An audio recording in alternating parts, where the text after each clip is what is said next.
വാർത്തകളിലേക്ക് വിശദമായി. നടിയെ ആക്രമിച്ച കേസിലെ ദൃശ്യങ്ങളടങ്ങിയ മെമ്മറി കാർഡ് അനധികൃതമായി പരിശോധിപ്പിക്കപ്പെട്ടുവെന്ന റിപ്പോർട്ട് ഞെട്ടിപ്പിക്കുന്നതെന്ന് അതിജീവിത. ഭരണഘടന അനുവദിച്ചിട്ടുള്ള സ്വകാര്യത എന്ന മൗലിക അവകാശമാണ് നിഷേധിക്കപ്പെട്ടത്.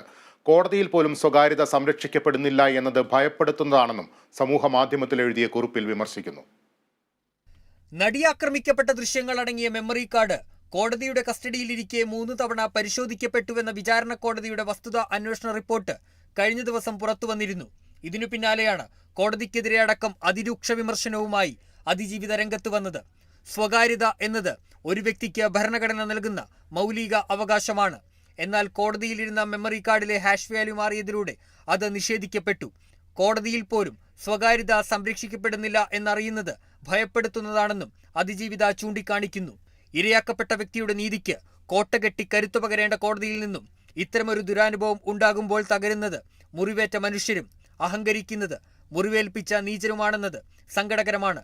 എന്നിരുന്നാലും സത്യസന്ധരായ ന്യായാധിപന്മാരുടെ കാലം അവസാനിച്ചിട്ടില്ലെന്ന വിശ്വാസ്യതയോടെ നീതിക്കായുള്ള പോരാട്ടം തുടരുമെന്നും സമൂഹ മാധ്യമത്തിൽ എഴുതിയ കുറിപ്പിൽ അതിജീവിത വ്യക്തമാക്കുന്നു.